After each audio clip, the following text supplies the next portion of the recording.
আসসালামু আলাইকুম ফ্রেন্ডস, আশা করি সবাই ভালো আছেন। আপনাদের জন্য নতুন আরেকটি চমৎকার ফটো এডিটিং টিউটোরিয়াল নিয়ে চলে আসলাম। আপনারা অনেকদিন ধরে রিকোয়েস্ট করতেছেন টিকটকার ম্যাক্স মামুন কীভাবে তার ফটোগুলো এত হাই কোয়ালিটিভাবে এডিটিং করে, কীভাবে তার ফটোর ব্যাকগ্রাউন্ড এত বেশি ব্লার হয় এবং কালার গ্রেডিংটা এত সুন্দর হয়। তো আজকের ভিডিওতে আমি আপনাদেরকে শিখিয়ে দিব কীভাবে আপনার হাতে থাকা মোবাইল ফোনটি দিয়ে লাইটরুম অ্যাপটি দিয়ে এই ধরনের চমৎকার ফটো এডিটিং করতে পারেন। একদমই ইজি একটা এডিটিং। যারা কখনোই পূর্বে ফটো এডিটিং করেননি তারাও আজকের ভিডিওটি সম্পূর্ণ দেখলে এই এডিটিং শিখতে পারবেন। তো রিকোয়েস্ট করবো যারা এই ধরনের চমৎকার এডিটিং শিখতে চান তারাই আজকে ভিডিওটি সম্পূর্ণ দেখে শিখে নেবেন। সো ভিডিওটি শুরু আগে একটা রিকোয়েস্ট, লাইক দিয়ে চ্যানেলটি সাবস্ক্রাইব করে দিবেন। যারা পেজ থেকে দেখছেন পেজটি ফলো দিয়ে ভিডিওটি শেয়ার করে দিবেন। সো ফ্রেন্ডস, কথা না বাড়িয়ে আমাদের মোবাইল স্ক্রিনে চলে যাই।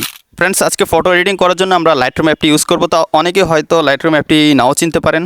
তো লাইটরুম অ্যাপটি খুবই পপুলার ফটো এডিটিং করার জন্য। যারা না চিনেন তাদেরকে আমি চিনিয়ে দিচ্ছি। সো আপনারা গুগল প্লে স্টোরে চলে যাবেন, তারপর জাস্ট লাইটরুম লিখে সার্চ করে দিবেন। তারপর স্ক্রিনে আপনারা যে অ্যাপটি দেখতে পাচ্ছেন এই অ্যাপটি অবশ্যই আপনার মোবাইল ফোনে ইনস্টল করে নেবেন। আমি অলরেডি ইনস্টল করে নিয়েছি লেটেস্ট ভার্সনটি। তো এখান থেকে ওপেন রয়েছে, ওপেনে ক্লিক করে দিব।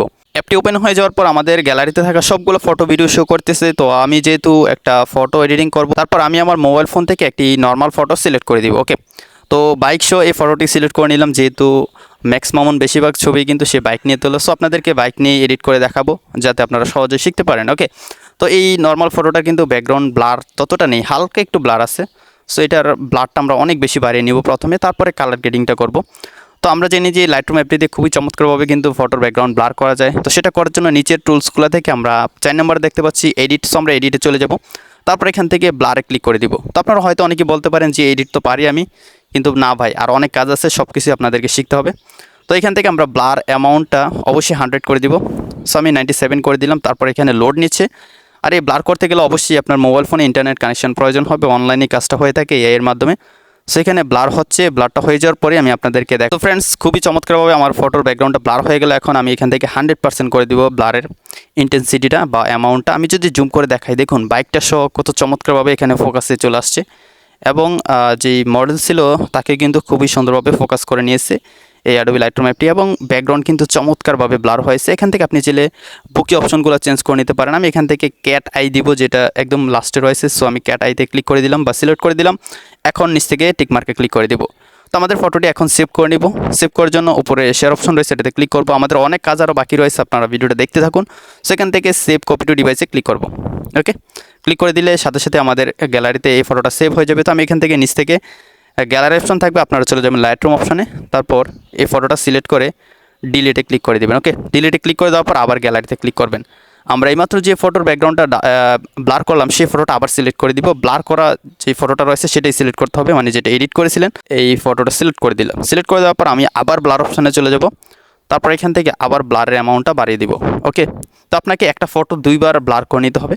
ব্লার করে নেওয়ার পরেই কিন্তু আপনার ব্যাকগ্রাউন্ডটা অনেক বেশি ব্লার হয়ে যাবে, মানে আপনি যতটুকু ব্লার চান ততটুকু করতে পারেন। তো এখন দেখতে পাচ্ছেন অনেক বেশি ব্লার কিন্তু হয়ে গিয়েছে ব্যাকগ্রাউন্ডটা। তো ম্যাক্স মামুনের ফটোতে ব্যাকগ্রাউন্ড কিন্তু প্রচুর ব্লার থাকে, তাই আমি আপনাদেরকে দেখাচ্ছি যাতে আপনারাও সেমভাবে এডিট করতে পারেন। তো এইখান থেকেও ক্যাট আই সিলেক্ট করে দিব, তারপর নিচ থেকে টিক মার্কে ক্লিক করে দিব। এখন গাইস, আপনারা অবশ্যই স্ক্রিনে দেখতে পাচ্ছেন যে এই ছবিটা কিন্তু একদমই নর্মাল ছিল। এখন লাইটরুম অ্যাপটিতে কিন্তু অনেক বেশি ব্লার করে ফেলেছে ব্যাকগ্রাউন্ড, এবং বাইকটাও কিন্তু খুবই সুন্দরভাবে ফোকাসে নিয়ে এসেছে। এখন আমরা এই ফটোটাকে কালার গ্রেডিং করব। তাই আমরা এখান থেকে যদি এডিটে যাই, এডিটে যাওয়ার পর এখান থেকে কালার অপশন রয়েছে বা লাইট অপশন রয়েছে। যদি লাইট কম বেশি থাকে এখান থেকে অ্যাডজাস্ট করে নিতে পারেন। আমি এখান থেকে লাইটটা একটু বাড়িয়ে দিলাম। তারপর শ্যাডো কম বেশি করতে পারেন, সো শ্যাডোটা একটু বাড়িয়ে দিব। ওকে, তারপর আমি চলে যাব কালারে। কালার যাওয়ার পরে এখানে আপনারা অনেকগুলো অপশন পেয়ে যাবেন। ঘাবড়ানোর কিছু নেই, আপনারা উপরে খেয়াল করুন এই যে এখানে মিক্স নামে একটা অপশন রয়েছে, মিক্সে ক্লিক করব। মিক্সে ক্লিক করলে আপনারা প্রত্যেকটা কালার ইন্ডিভিজুয়ালি এখান থেকে চেঞ্জ করতে পারেন। সো এখানে প্রথমে রেড কালার রয়েছে। সো আমি রেড কালার যদি স্যাচুরেশন বাড়িয়ে দিই তাহলে ফটোতে থাকা রেড কালারটা বেড়ে যাবে। সো আমি এখান থেকে হালকা রেড করে দিলাম।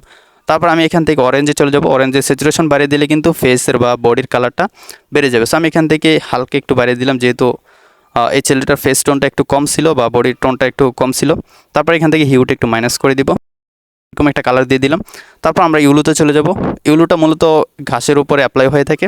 তো এখান থেকে যদি হিউটা বাড়িয়ে দিই তাহলে দেখতে পাচ্ছেন গাছটা একদমই গ্রিন হয়ে গিয়েছে। সো আমি হিউটা একটু বাড়িয়ে দিব। তারপর আমি চলে যাব গ্রিনে। গ্রিন আসার পর হচ্ছে আসল কালার গ্রেডিং। এখন আপনি আপনার ব্যাকগ্রাউন্ডটা কি গ্রিন রাখতে চান নাকি একটু ইউলু টাইপের রাখতে চান সেটা এখান থেকে দিয়ে নিতে পারেন। সো আপনারা দেখতে পাচ্ছেন হিউটা চেঞ্জ করলে কিন্তু ব্যাকগ্রাউন্ডের কালারটা টোটালি চেঞ্জ হয়ে যাচ্ছে। একদম মাইনাস করে দিলে কিন্তু ইউলু হয়ে যাচ্ছে, তারপর মাঝখানে রাখলে কিন্তু গ্রিন থাকতেছে, তারপর প্লাস করে দিলে কিন্তু সায়ান কালার হয়ে যাচ্ছে। ঠিক আছে, 100% করে দিলে সায়ান কালার হয়ে যাচ্ছে। তো আপনারা এইভাবে গ্রিনটা চেঞ্জ করে কিন্তু আপনার ব্যাকগ্রাউন্ডের কালারটা চেঞ্জ করতে পারেন। সো যেহেতু ম্যাক্সিমাম বেশিরভাগ ফটোতেই তার ব্যাকগ্রাউন্ডটা ইউলো টাইপের রাখে কালারটা, সো আমি সেই কালারটাই রাখবো, একটু ইউলো টাইপের করে দিলাম। তারপরে এখান থেকে ইউলোতে গিয়ে আমি ইউলোটা একটু মাইনাস করে দিব। ওকে, তো তারপর সায়ান কালার রয়েছে, সায়ান কালারটা যদি বাড়িয়ে দিই তাহলে দেখতে পাচ্ছেন ছবিটা নষ্ট হয়ে যাচ্ছে। আমি এখান থেকে এটা মাইনাস করে দিব। ওকে, মাইনাস করে দিলাম। তারপর এখান থেকে ডানে ক্লিক করে দিব। তারপর নিচ থেকে আমরা চলে যাব ইফেক্ট অপশানে, এখান থেকে টেক্সচার একটু বাড়িয়ে দিব। তারপর ক্লিয়ারিটি একটু বাড়িয়ে দিব। তারপর রয়েছে ডিটেলে যাব। ডিটেলে যাওয়ার পর এখান থেকে আমরা একটু শার্পেনটা বাড়িয়ে দিব, তাহলে আমাদের ফটোটা আরেকটু বেশি ক্লিয়ার হয়ে যাবে। তো আমি হালকা একটু বাড়িয়ে দিলাম। তারপর নয়েজে যাব, এখান থেকে নয়েজ রিডাকশনটা 50 করে দিব। ওকে, 50 করে দিলে কিন্তু স্মুথ হয়ে যাবে ফটোটা অনেকটা। তো তারপর আমরা যদি আবার এডিটে গিয়ে এখান থেকে কালারে যাই, কালারে যাওয়ার পর যদি একটু নিচে গিয়ে আমরা এখান থেকে ভাইব্রেন্সটা বাড়িয়ে দিই, তাহলে কিন্তু ফটোতে অনেকটাই কালার চলে আসতেছে। সো এখন আমি আপনাদেরকে বিফোর আফটার দেখাই।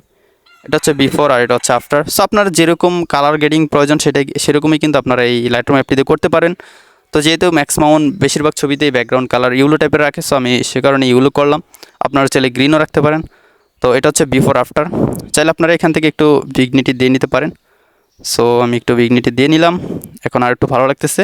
সো এখন মোটামুটি আমাদের এডিটিংটা কমপ্লিট। ব্যাকগ্রাউন্ডটা অনেক বেশি ব্লার করে ফেললাম এবং লাইট অ্যাডজাস্ট করেছি, কালার গ্রেডিং করেছি, সব কিছু করা হয়ে গেলে এখন আমাদের ফটোটা সেভ করার জন্য রেডি। ওকে, সেভ করার জন্য উপরে শেয়ার অপশন রয়েছে, সিম্পলি আপনারা এই শেয়ার অপশানে ক্লিক করবেন। তারপর এখান থেকে সেভ কপি টু ডিভাইসে ক্লিক করলে আপনার এই ফটোটা গ্যালারিতে সেভ হয়ে যাবে। ফ্রেন্ডস, আশা করি সম্পূর্ণ ভিডিওটি দেখে আপনারা শিখে গিয়েছেন মামুন কীভাবে তার ফটোগুলো লাইটরুম অ্যাপটিতে এডিট করে।